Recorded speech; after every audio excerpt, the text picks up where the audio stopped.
Everybody listen to We're Not Wizards, because we are the best, and we're not wizards, no matter what anybody says. Goodbye.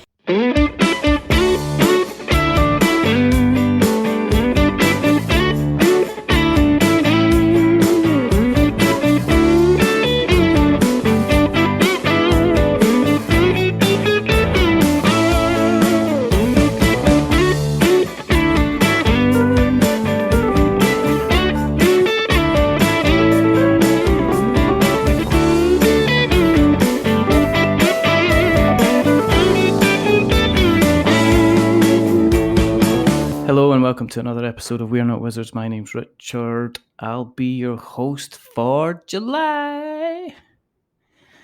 We're past the 6-month period. We're on the slippery slope down on the other side, and recently we've just passed the 4th of July, which was America celebrating the day where they said goodbye to the English. And unfortunately, while we'd like to say goodbye to the English, they appear to have got through to the final of the Euros. Now, at this point in time, I do not know what the final result was between them and the Fair Italy, and does nobody else. So I'm not going to comment on it in case I'm right or in case I'm wrong. So I'm just not going to say anything at all. I just want to be in the situation where I just want to maybe leave it to somebody else. I want to instead focus on a different world, and the kind of world where I want to be maybe not a bit passive. I want to have a little bit of interaction. When I play something, I want to feel enveloped in the atmosphere. I want the media there to shout at me as I'm playing. I maybe just don't want to find the parts. Maybe I want to scan a bit and then play. So, I want somebody to be able to tell me a tale. I want somebody not only to be able to tell me a small tale, I want them to tell me a big tale. I almost want them to be a bit Taelmoor. So, joining me from Delve Brothers to talk about a scan and play dungeon crawling type game called Taelmoor, I have got Zac Delventhal, who is, I've been told by himself, is the best of the 3 Delventhal brothers. Is that true, Zac? Welcome to the show. I mean, I was told you were going to keep that under wraps, but sure, we'll make it official. I've got Twitter screenshots from our DM conversation, which see, I thought I deleted which those. it's like, this is the Olympics. Hi, congratulations, you're in the Olympics. You're just about to get the gold. We're not talking about bringing in the bronze and the silver. I felt it was quite a bit nasty about saying Will was the bronze. I don't know if you guys have had a falling out or something. I wonder, maybe is Eli the silver boy, but so we're going to see, because you've just now put yourself under a lot of pressure, because if this comes across quite badly, then there could be some kind of family feud. I mean, this could turn into kind of like a Judge Judy type situation where you end up in court and arguing over who should have done the podcast instead of your bad self. So there you go. Who gets custody of like the dragon and the elves? Who gets the app? Who gets the dungeon tiles? Who gets to own the art? And the name. I mean, they might make you even change your surname. I mean, it could be tough. Anyway, Delve Bro. It could be just Delve. 1 of 3. It could just be Delve Brother -1. I mean, that's how they could end up deciding to call the company. I mean, that seems marketable. It seems possible. I mean, people like a bit of controversy. I mean, there has been recent controversy in the entire kind of role-playing Dungeons and Dragons type world of late, which we're obviously not gonna talk about. But so maybe that could be a good angle. This is just so bad. Are you well though, sir? Get some clicks. Get some clicks. There's no such thing as bad press. Are you well though? That's what they say. Am I well? I am well. You know, it's been I think it's been a tough year for all of us. Yeah. And I've been cooped up in a tiny apartment with 2 kids and the wife, all of whom I love dearly, particularly when I see a little bit less of them. But I think I've turned a corner. I don't know. In the U.S., things have improved a little bit. I'm still not getting out that much, to be honest. But it feels different. It feels different. Little less cabin fever than maybe 3 months ago. Have they, where you are, have they kind of relaxed the restrictions? Because over here, we're still pretty much kind of, we're going to keep the restrictions going. In fact, our first minister, because in Scotland, the COVID situation is governed by our first minister. They've said, like, we're going to keep masking and we're going to keep a little bit sensible until we actually know, because of this new variant. Is things where you are, is it a bit more kind of easy peasy? Are people kind of saying, well, you can do what you want as long as you know, I guess is what I'm asking. I mean, that's basically been true the whole time in America. There have been some restrictions that have popped up, and I'm in Minnesota, which we're pretty careful up here. Yeah. But to be honest, I was always more careful than whatever restrictions were in place. Yeah. So I never noticed them that much. I think they are all lifted now. Uh-huh. And personally, and the infection rate is quite low in my area. So I am relaxing, but I am still like wearing a mask, at least if I'm not eating or whatever. Yeah. Just trying to be sensible, taking it slow. How old are your kids? I mean, are they high school? Are they younger, much younger than that? Are they in kind of like what you would say junior school? Yeah. They are 5 and 2.5. So wow. Kindergarten, or going into kindergarten actually this year, and daycare. That's amazing, because it's kind of strange, because especially for the 2.5-year-old, and from a conscious kind of learning point of view, going outside and wearing masks and staying away from people, that's kind of all you consciously know. I mean, it's maybe slightly different for the 5-year-old. They might kind of remember a time, but it must be so weird to be brought up in a world to say you've got to stay away from kind of people. Has it also meant that you're kind of being away from your kind of your kind of parents and parental units and in-laws and people like that as well? Is that kind of stopped? Is that being kind of nailed on the head as well? Yeah, well, so for us, we moved after college to Minnesota. My parents are on the East Coast. They're in Connecticut, right. And Laura's parents are as well, actually. All right. So and that's actually, it turns out very difficult to raise a couple of small children in the city on your own. But we usually saw them twice a year. And so it made things weird, because there was a point in last summer where we were just going so stir crazy that we couldn't stay in the apartment anymore. Yeah. So we were like, okay, we're going to drive across the country. And we like avoided public bathrooms and stuff. It was the weirdest road trip, because at that point we had no idea how it was transmitted. Yeah. We were all terrified. Yeah. But we're going to drive across the country. They have like a little like extra cabin on their property. We will quarantine in there for 2 weeks. Yeah. And then all of us will stay together on the property. Wow. I think it ended up being like a month and a half, 2 months, since I was working remotely. Yeah. We were able to do that. So that was really nice. And we don't usually do anything like that. But then we did miss Christmas. So like, it's been a mix of weird things this year. Yeah. It's like we've just come back from Belfast because we were overseeing my wife's parents.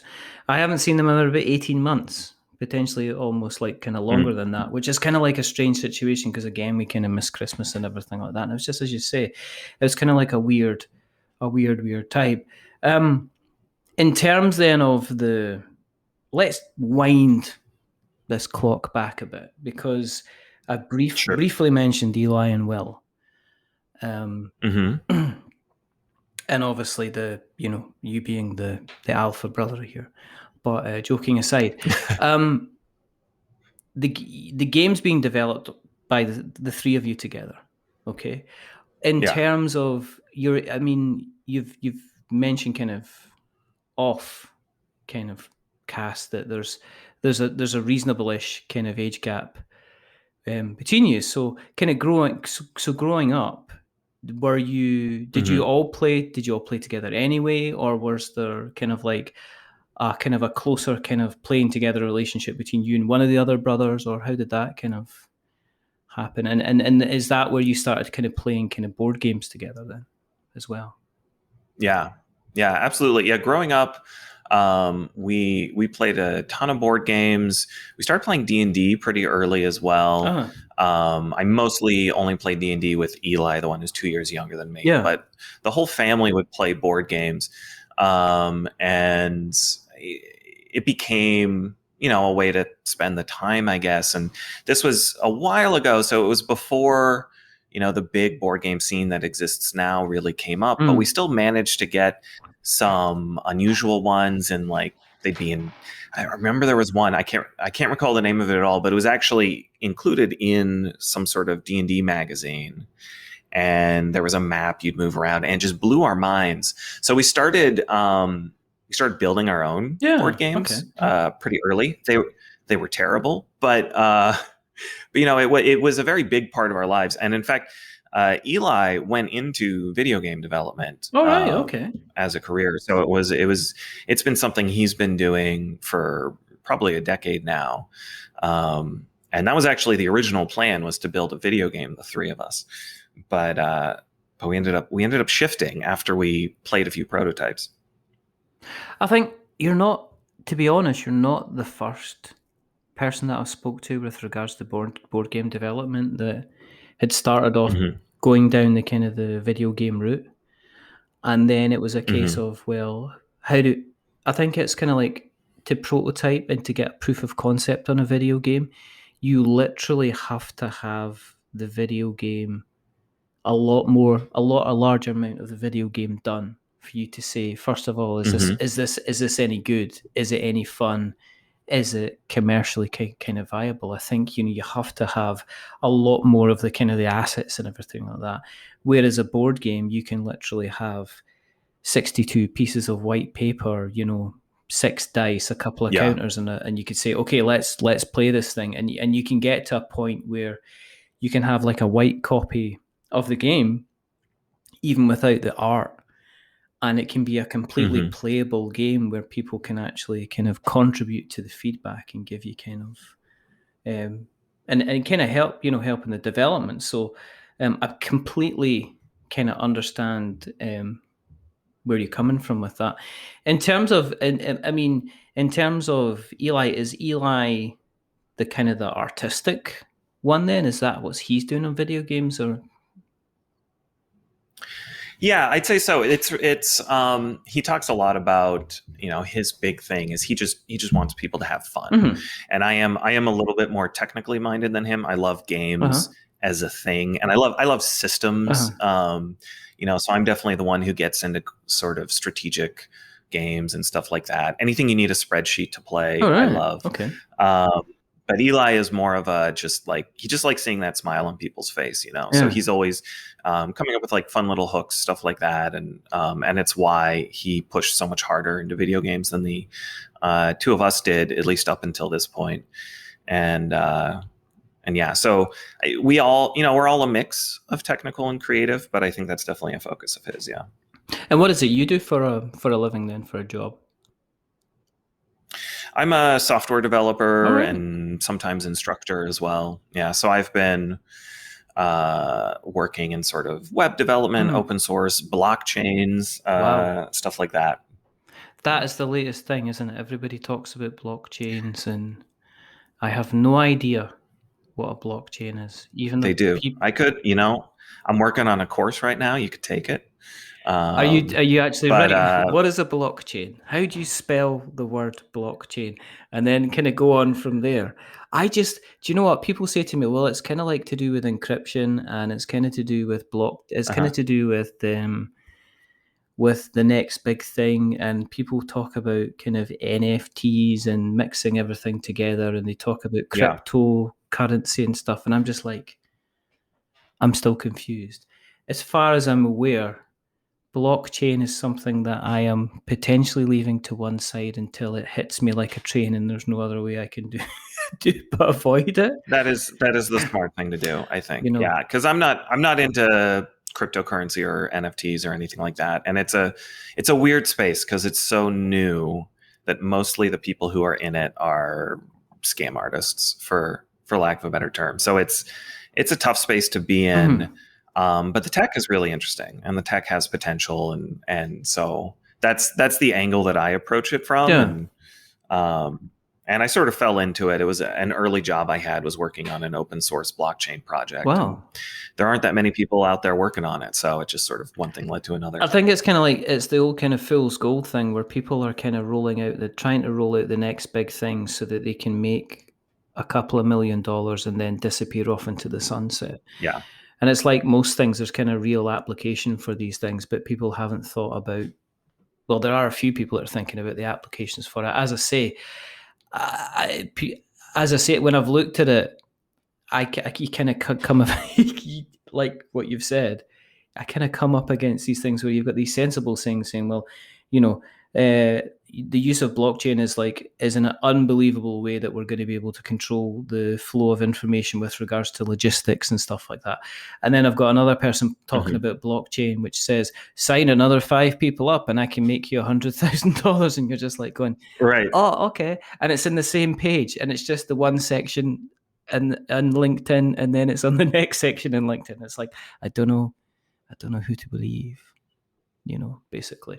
Well, I think anytime you've got a lack of knowledge out there in the public, that's an opportunity to take advantage of people. I think is ultimately what it comes down to. Yeah. In terms of Taelmoor, is this your first game together? And what I mean by that is there another 5 or 6 games sitting in kind of A4 folders or folders on desktop folders kind of waiting to go out there, or is this the first one you've kind of completely kind of collaborated on? Yeah, I mean, it's definitely the first project the three of us have worked on to this scale. We've worked on game jams and stuff like that throughout our lives and collaborated on little things here or there. Had an ill-fated Let's Play YouTube channel for a little while, but you don't get it. No, you don't get it. No, Zach, gotta stop you there. You don't get to all right. say you've done a Let's Play YouTube channel and not mention its name. Is it gone? Is it disappeared? It's no, you can still find it out there, and it is. I mean, it's fine. It had potential, but it's like anything content creation. It's a lot of work to get that up and running. And our sound wasn't great, but it was called Bad Enough Dudes. Oh, okay.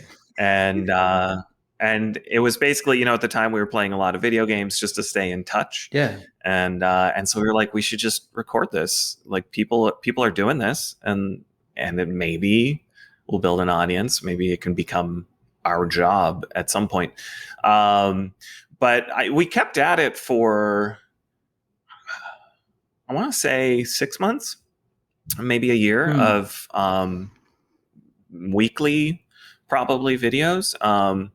So we were pretty dedicated to it for a little while, but we were just starting out. There was a lot we didn't know, and it's just a tough thing to do in general, but we had fun together with it. It's really difficult. I think it's such a difficult space, because I mean, we've done YouTube and we'll continue to do YouTube kind of now and again, but I have gone down the line of saying, right, I'm going to just kind of do some videos, and it's really, really difficult you're kind of trying to nail jelly to a wall. And some people they do very, very well. And they just, they produce content, and then people just go, yeah, this is the content for me. And it kind of takes off. And then you're like, and then other people produce content and you just see it kind of never, ever kind of really going anywhere. And yeah, some of it's really good. And so, yeah. And the amount of work that it takes to actually put videos together. It's not. Look, we'll record this and I will go through it, and it will take a couple of hours to go through, and I'll make sure that I sound fantastic, and obviously you sound less so fantastic because I am slightly egotistical. Insert some extra and ahs. Yeah, that's good. If you could just say and again, then I can just pepper that all the way through the recording and give you some extra long pauses, and have you say something like, yes, I am one of those blockchain scam artists. And, just things like that, just to kind of just to kind of do that. But, at the end of the day, I could probably, once we've chatted, I could probably get this out there and ready within a couple of hours at the maximum. Making videos is just like, it's like you set everything up and you think everything's going to work, and then you play it back and it's like garbage. You're just like, I've got to do this all again. And or you'll put it out there and you go, that the lighting was perfect, the sound was perfect, I think this worked really well, I think we said some really entertaining things, and then it'll like flatline. It'll beep, and you'll just be like, oh my goodness. So yeah, I totally see where you're coming from. Content creation is a very, very difficult thing. And I think it's kind of been made out that content creation is some kind of easy thing that anybody can do. And I think, yes, anyone can do it, but it's incredibly... It can be incredibly tough, and it can be a little bit. When it's wonderful, and when it's not, it's very, very kind of difficult. It takes a lot of work to make it look as easy. Yeah. As a lot of people do make it look. Yeah. And usually, if they're a big channel or something, they've got a team, right, of people who know this stuff. And what is it that just went around social media recently, that like all the big influencers, when they're taking selfies with their cameras, like it's shot in a mirror or something, totally not shot in a mirror, totally shot with like a professional DSLR, and they just hold their camera in front of them to make it look casual.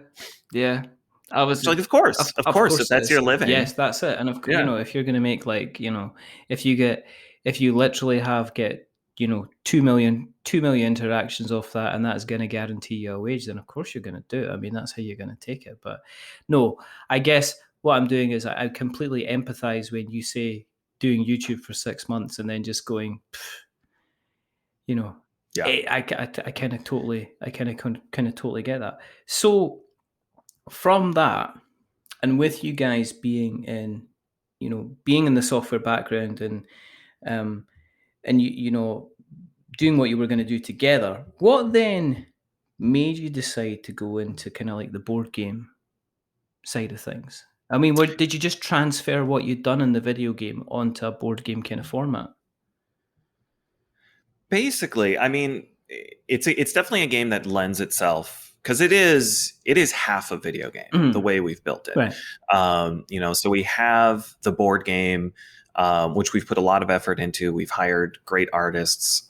We are in love with the pieces, and it's the physical feel of a board game is one of the most important things to us as players. But at the same time, the game works hand in hand with this app. It isn't an add-on. The app is what is sort of driving the whole thing forward. So it's so it is a lot of our technical skills transferred very directly. And then, there were differences too, but yeah, with the whole thing started when we had a prototyping phase. Our goal wasn't like, I'm tired of video games, let's make a board game. Yeah. We had a bunch of ideas. I think we have a list of, it must be 50 ideas at this point. And we sort of rated them all, decided what we were really excited about, and then had a period of building prototypes. And so we would do 2-week prototypes of, I think, 5 or 6 games is what we ended up doing. And then we'd like put them out in front of our community and have people play them, and we play them. And in the end, we were deciding between Animal Crossing meets Harry Potter and Taelmoor. And we just loved the prototype of Taelmoor. We loved the interaction. We loved the physical feel of it, even though at the time we were just using like little print and play things with sort of stock art. So that's the direction we went. I think sometimes an idea just sings to you, regardless of how well presented the other one is. It's like you'll have an idea and you'll go, yeah, this looks great and plays great, but there's something about this kind of thing. And I don't know if it's a passion thing. If you look at something and you say, yeah, this is all wonderful, but I feel a little bit of more of an emotional connection with this project. And I think that can have such a huge connection with stuff, you know. You mentioned you've done a bit of acting, so you'll know what I'm talking about. I've done a little bit of acting as well, like damn fool most of the time, but you'll understand that, you know, the best performances you always feel you have a little bit of more of an emotional connection with the thing that you're portraying. Absolutely. As opposed to just going out and you can be going through the motions and putting on the best accent, doing the best mannerisms, hitting your cues on point, but you walk away feeling kind of like, yeah, there was something just missing from that. And on our side, you could have something where you're kind of like, you feel kind of, I kind of get where we are with what I'm meant to be doing with this character, and it just comes across as kind of like a better performance because you've got that kind of emotional connection kind of there. And so I get that for like something like kind of Taelmoor. Do you want to explain a little bit about the main mechanics behind it? Because I obviously, my absolutely horrific intro, I mentioned it's like the scan and play. Now, one of the things people are going to talk about is like, well, there's recently been another game out there that uses the kind of the scanning type mechanic, you know, and we're going to say we're not going to mention that little lucky ducky. Going to move on.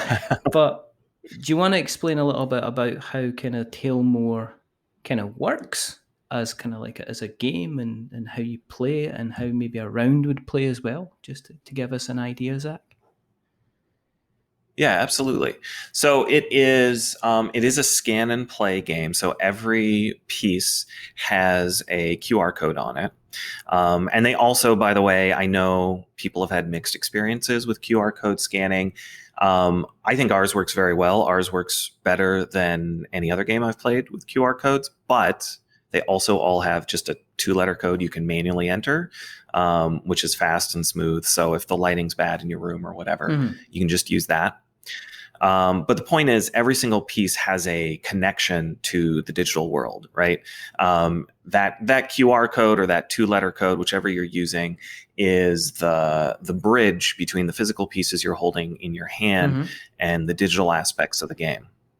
So basically, you'll start the game by opening up the app and picking a scenario and bringing your friends into the app. They can all join with their own phones. They don't even have to be in the same room. It works over the internet. Wow. Or you can do multiple players hot seat too if you do just want to use one device. But you all select your classes, and we've got your classic RPG classes, the barbarian, the wizard, dwarf, elf. So you pick a class, you have a little combat deck, and you start the scenario. And I mean, that's basically it. That's all the setup. It's very, very fast because the scenario is going to walk you through from there. It's going to say, okay, you find yourself in this room, and it'll give you the 2-letter code, and you go find it in your box and you put it out. And there's such and such character in the room. There's these items in the room. And the story is, you know, there's a kid that's been kidnapped and you have to rescue them, or, you know, you're stuck in prison and you have to break out, or whatever it is. And we've got some great writing. We've hired some writers. We also are okay writers ourselves. So we're going to have 8 different scenarios at launch, maybe more, depending on stretch goals. And our plan is just to keep writing them as long as people are interested in them, which is, you know, something you can do digitally. You can just deliver more content whenever you want without having to ship anything. But yeah, from there, it just sort of, it's tough. I've had a lot of feedback, like, but what's the game? How do you win? And it's like, well, you know, you just play it. You win when the scenario is over. You know, in the kidnapping example, you know, you win when you rescue the kid, right? But that's not true for the prison escape scenario. Then you win when you escape from the prison. So you sort of, you explore the map. You're going to lay down new tiles as you explore them. Yeah. You might have some puzzles or challenges, pick a lock, there's a riddle or something like that. And then there's combat too. If you run into a hostile enemy, we have a sort of light deck building experience that you play through with combat. So it's a holistic, the idea is to sort of bring that text adventure, that old school text adventure, that old school computer RPG experience, and make it physical, make it something you can touch. Have people got the ability to also have the materials in a physical format? Because one of the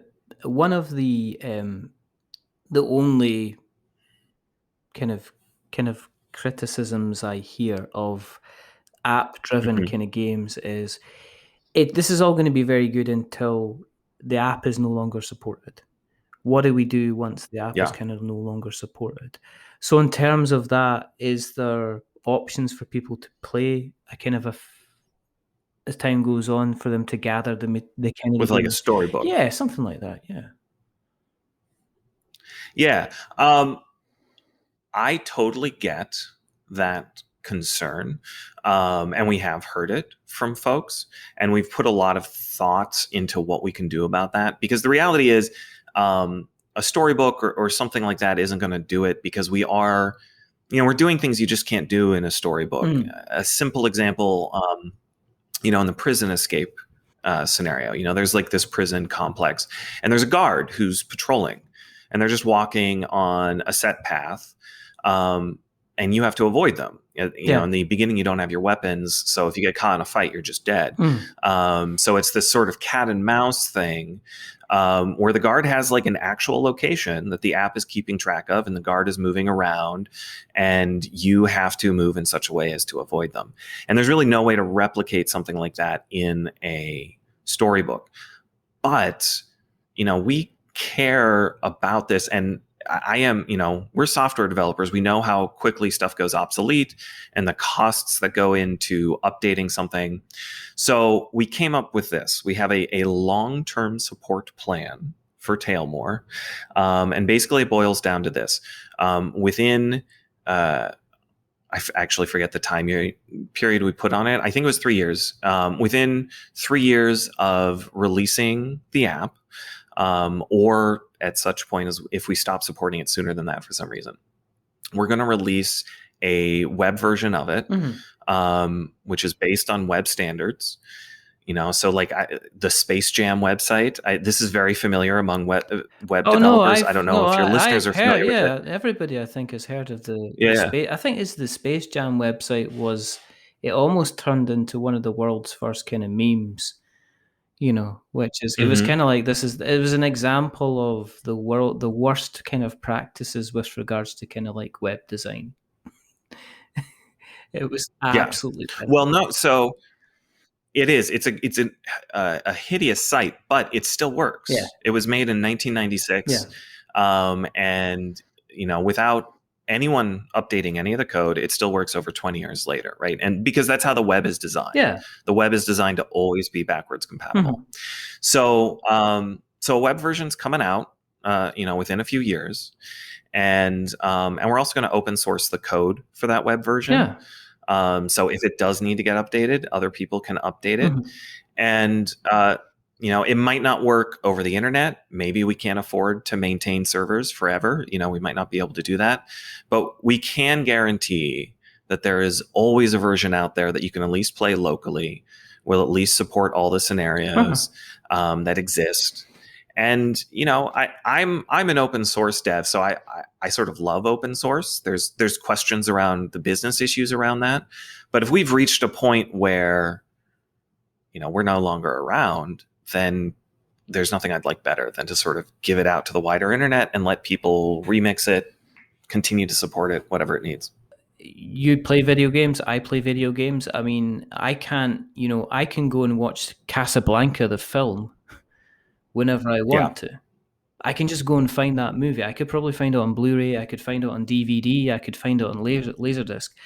However, I would not be able to go and play right now Banjo-Kazooie the N64 version, Yeah. unless I was breaking the law. So I guess, I mean, this is a bigger question about, people are asking questions about kind of like streaming services and things going to like a subscription model, and where's the ability for people to actually have access to something on an ongoing basis.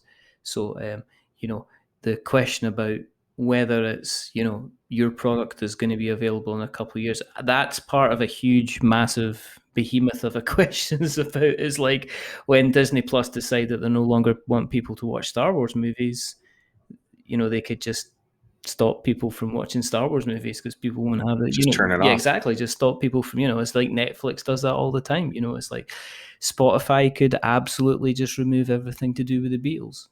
It's like, and nobody would be able to have access unless they had the original vinyl. So it's like a strange kind of question.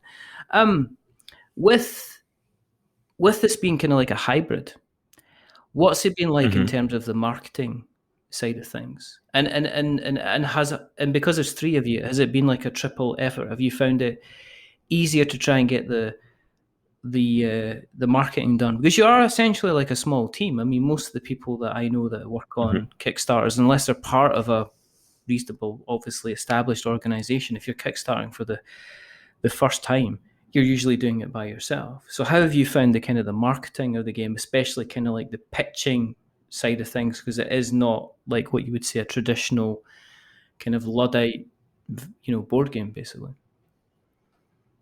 It's tough. It's been tough to market. We come up with shorthands like scan and play, but only some people know what that term means, and what it means for our game is different than what it means for some other games too. It's something you really have to play. So that is something we've had front and center for months now. The development process has been really transparent. We have a demo web version of the game out right now. You can play it print and play. You can play it on Tabletop Simulator and try it out and get a feel for it, because we really think it doesn't click until you've played it. But it can be hard, even if it's totally free, even if it's Tabletop Simulator or Tabletopia, so you don't have to print anything out. There's still the barrier to entry of 15, 20 minutes of somebody's time. So getting it out there, we've done a lot of GIFs. GIFs are great. Show the thing in motion. And I've been through so many versions of like the pitch. And I am dissatisfied with all of them, but I try. Your listeners can tell me how well I explained it this time. I think it was kind of a mess, but yeah, it has been good to split up duties a little bit across the team. Willem has done a lot of like entrepreneurial business stuff. He started a couple of little companies. Did a game for cats thing that got pretty big. And Eli's got the video game background and I've got more of the technical background. So we've sort of all found our niches in the company, but it's also just sort of a all hands on deck thing. So we all have our hands in a little bit of everything. What was it like trying to get kind of like then kind of previews done, actual kind of named individuals to kind of have a look at the game and produce kind of like content on the game to explain it? Because I'm very, very conscious on Kickstarter that I know of people who are like, well, if this person hasn't looked at the game, I don't know if I'm that interested, kind of thing. Or they'll look for like 3 or 4 people that have looked at something and went, right, okay, well that if they're willing to have a look at it, I'm gonna listen to what they say because our views on things kind of align. So and obviously over all of this, Zach, we've got the pandemic in place, which means you just cannot go and rock up at somebody's, like any of these conventions that haven't been happening or game nights or anything like that in order to be able to demo that. So how have you, as that again, kind of that has been another one, it's like, yep, this is the perfect year to try and get a game out. Yeah. Well, we're sort of hoping that we've timed it up just right, that things are starting to subside, and everyone's looking at board games to pick up on Kickstarter. But it has been a tough year to develop a board game in. And Tabletop Simulator has helped. Tabletopia has helped. there have been a bunch of remote conventions, which is in some ways convenient because I don't have to get on a plane and fly somewhere. I can attend usually more or less for free or pretty close to it, and get some people to play. So, we've been doing a lot of that, at least in the first half of this year, especially, just trying to get it out in front of people.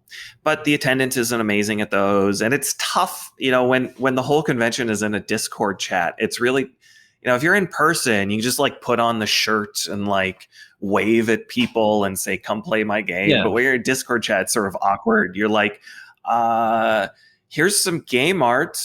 You want to check it out? No, a lack of direct you. interaction. I mean, even on something like, I've played games on Tabletop Simulator, and I've played a few kind of demo versions over the last couple of months because, just like you, businesses were trying to get the word in. They says, well, if you come on Tabletop Simulator, we can have a go. But there was nothing worse than kind of like the 2 or 3 points of awkward silence where nobody said anything. And it's just like, it's not the same. It's not the same.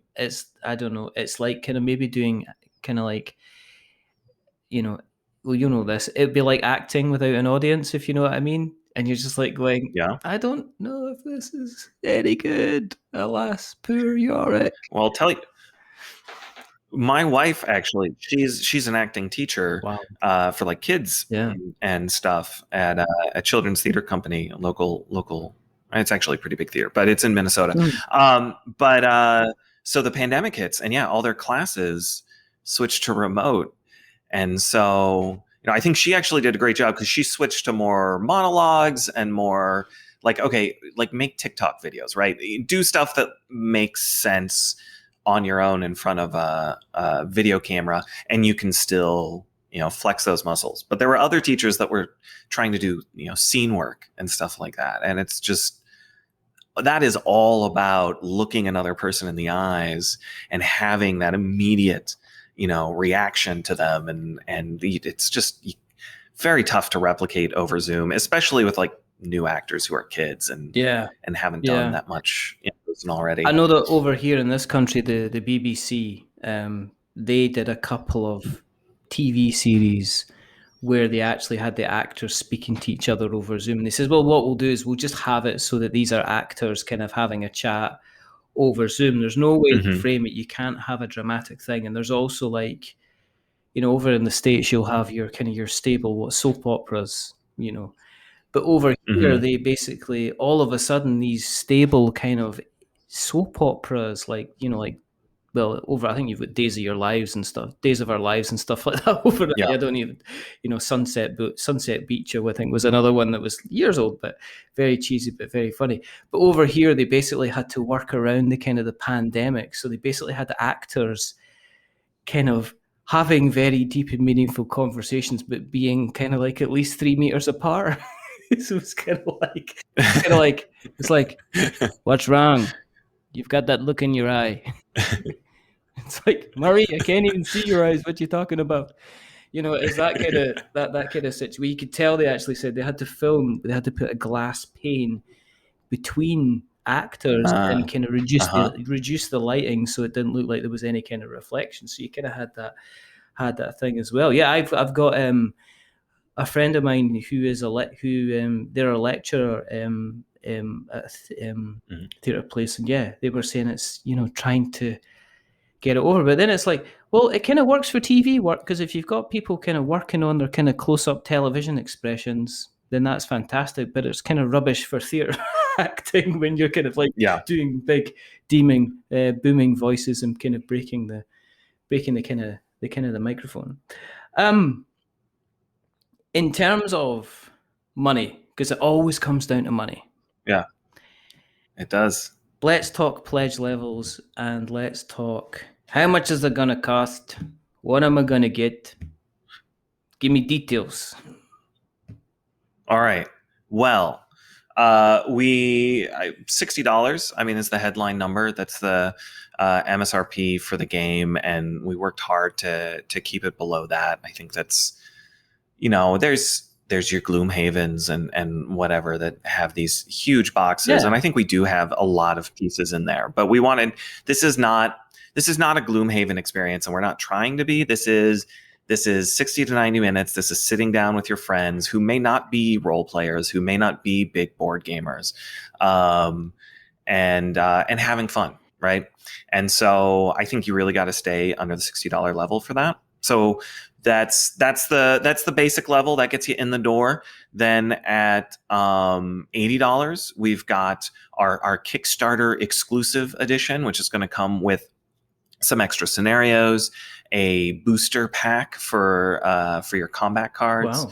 as well as a map we're working on, which I'm actually, it's a silly thing, but I am kind of really excited about the map. So we're going for like Taelmoor is the name of the continent in this world. Right. And so we're going for like an old school fantasy map vibe. Yeah. And all of the locations of interest are going to have QR codes. So it's a scan and discover fantasy map where you can boop it with your phone, get some extra information about different locations on the continent and stuff like that, which is actually, it's a feature in the game too, which we're pretty proud of. Is just there any sort of major thing that gets mentioned in the game. The tutorial mission is all about the Shattered Band, which is this mercenary guild. Mm-hmm. There's a little like Wikipedia style link on that. So we have this is actually a setting. My brother Eli, he role plays a ton. He's been working on this setting for 5-6 years, Wow. something like that. Okay. So we have just a ton of lore that it's in the background. The scenarios aren't about a larger meta plot or something like with some other games, but it's really nice to have that level of background there and to let players explore it, just like they're going Wikipedia diving or something. So you can jump around to all these different entries to find out more about the world, if you so desire. If your friend's taking a long time on their turn, right? There's something to read. I'm gonna make myself a coffee and I'm gonna read up. I'm gonna read up about this mountain Yeah. while you're deciding if you're gonna move 2 steps to the left or 2 steps to the right, basically. Yeah, exactly. And it is, so I think a danger with digital games, right, is that everyone ends up in their phones, which I think kind of the point of board games is to get people away from that. So I think, to be clear, it is a co-op game. You are going to be collaborating about decisions. We have found it to be actually more engaging than a lot of other board games, because you're all reading passages out loud to each other. You're talking about what to do next, how to solve this riddle or that riddle. So in our experience, in our playtests, it's actually been a really engaged thing, but you never know when you need a little bit of extra reading. I warned you I was gonna bring up this question. You have a dwarf. Yeah. She appears to have a beard. She has bright auburn hair. Glorious beard. She's bright, as all dwarfs should. She has a glorious beard. What kind of accent has she got, Zach? What accent, Zach? Well, it's maybe awkward to say it in front of you. I don't know. I don't know if I can. Is it? It is. So it's a Scottish accent, isn't it? It is, yeah.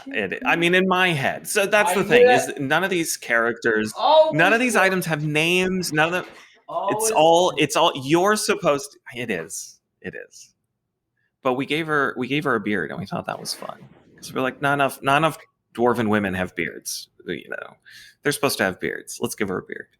But our goal with all the design really was to do something familiar, but also a little bit different. We wanted it to be a little fun, a little unexpected. Like you actually get to see a dwarf woman with a beard, which you don't see that often. No. And as an example, right, there's all sorts of little details like that. But at the same time, we wanted it to feel like the stuff we grew up with, the sort of pulpy 80s, like sword and sorcery kind of stuff. So So yeah, the dwarf is a redhead, and in my brain, at least, talks with a Scottish accent. But that's not canon. Everyone's interpretation is valid. Just keep digging. She can talk with a deep, a deep like Southern accent or something. Okay. And what is the equivalent if you're in the UK? Actually, well, I know that they would all do Scottish accent. Can you do? Is there a different kind of accent that dwarves have? No, it's like we're proud. I mean, there's not any part of us that isn't going. I'm going to go around in mine now. That's what I'm going to be doing. I'm going to be using my axe. Every dwarf has a Scottish accent. Everybody knows that. Can you do a Scottish accent? No, that's the question, Zach. Oh boy. Oh yeah. For whatever reason, it has, to be clear, like I did get a degree in acting. But it has been years since I've attempted any accent of any kind, and I doubt they were ever very good. And nobody paid me to act, to be clear. Right. I did it for free, and people sometimes regretted it. But all right. It's not Mel. We're not looking at Mel Gibson Scottish either, okay? And we're not. Go on. A bit of a Scottish accent.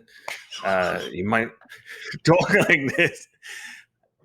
I can do a better Irish one. But the Scottish one, for whatever reason, always threw me. Even when I was in school, like I couldn't get it done. I don't know. I'm a dwarf. I got a beard. I'm mostly just talking a bit low right now. There's honestly not much I'm doing. That's so crushing. And saying disappointed by the fact that you're bringing in this dwarf and yet you can't do yourself a little bit sorry. of an. It's just absolutely. I truly apologize. You don't have to apologize to me. You just have to apologize to every single Scottish person you ever meet for the rest of your life. I would like to, on the record right now, apologize to all of Scotland for that accent that I just subjected you to, as well as the accent that the dwarf has in my head, which is stereotypical and wrong. Yeah. See, the thing is, is that every time we release a show, we use something called Headline. And Headline takes a snippet of the show. And what it does is it takes a snippet of the show and it does auto captions on the show. And because I've got a Scottish accent, it never, ever does the subtitles properly. It's become a joke. So what I'm going to do for this particular episode is I'm going to take a snippet of what you just said and I will put it into Headline and see if it actually understands you. And if it does understand you because it picks up the American lilt in your accent, we will know that Headliner is racist. And that's all I'm going to say. Basically, when's the campaign kickoff, Zach? When can we find it? So we are kicking off July 13th, Tuesday, July 13th. It'll be in the morning our time, so probably in the afternoon your time. It should go live. And it'll be a pretty standard campaign. We'll run for a month. We'll see how it goes. Awesome. What we'll do is obviously we will make sure that we put all the links to all the information into our show notes so that we have got some notes to show. If people are interested in finding out more about you and obviously about the wonderful Eli and the fantastic Will, where can they find you on the internet webs, Zach? Well, we have creeped into every corner of the internet. There is, if you search for Taelmoor, you'll find an Instagram, a Twitter, a website. But if you're looking for the game, probably the best thing is taelmoor.com, which if you don't know how to spell it, we bought all of the misspellings of that as well, so you should be fine. It should just redirect you. You could just try to spell it any way you want. That's a guarantee. That's a guarantee from Zach here. He's saying that you can spell it how you want. You're definitely going to find his product and his website and everything like that. You've got that on recording. He said that. He probably didn't mean to say it, but hey, there's no way I'm editing this out. I'm just telling you now. I should actually clarify the one the like most obvious spelling, like the word tail followed by the word more, more, was super expensive and somebody already had it. So we don't have that one. But every other spelling you can think of will redirect to the proper spelling, which is Taelmoor. There we go. Taelmoor. Taelmoor.com. .com. There you go. And as I say, we'll make sure that we put all those links in the show notes so that including the Kickstarter link, because Zac will send us the Kickstarter link, of course. I will. You will. And if you want to keep an eye on what we're up to, then go to Google's and search for We're Not Wizards, and you shall find us where the wild things are. Because I watched that film again recently, and it reduces me to tears every time because it's such a beautiful film. You'll find us on Facebook, and you'll find us on Twitter, and you'll find us on Instagram, and you will find us on our blog, which is we'renotwizards.co.uk, and all of the other podcast episodes, which is we'renotwizards.com. If you like not only listening to us and reading us, but you'd like to actually wear us, then go and check out sirmeeple.com, who have wonderful attire that you can purchase with various different phrases that we use, including kind of our little kind of make something awful and we're many things but we're not wizards. Just anything. Go and check it out. They do some fantastic designs, and they would love it if you bought some cloth for your back. If you like what you've listened today and you want to show us some support, then tell somebody else. That'd be lovely. And if you like us even more than that, then go to the Apple Podcasts and leave us a rating or a review. And as we say, if you are going to be leaving us a rating or a review, don't leave us 10 stars, because that just makes me big-headed and they need to be stopped.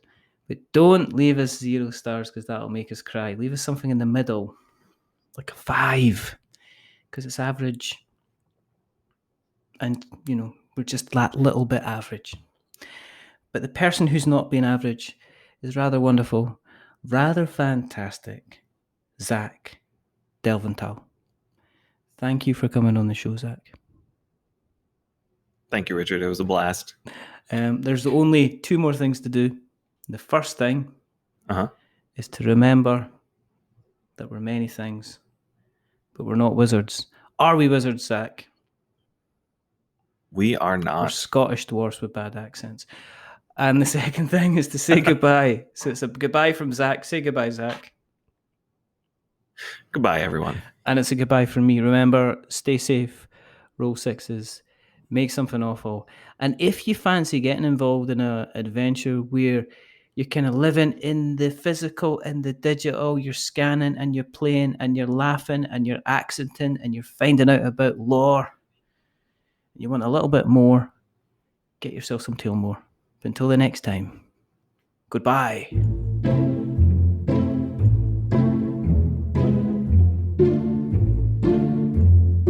A wizard is never late.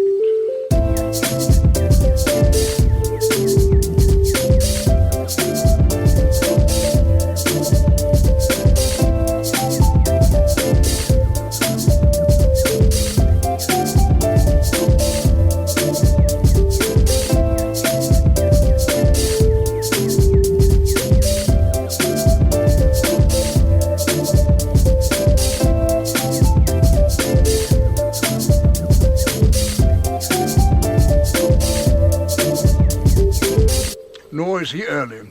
He arrives precisely when he means to.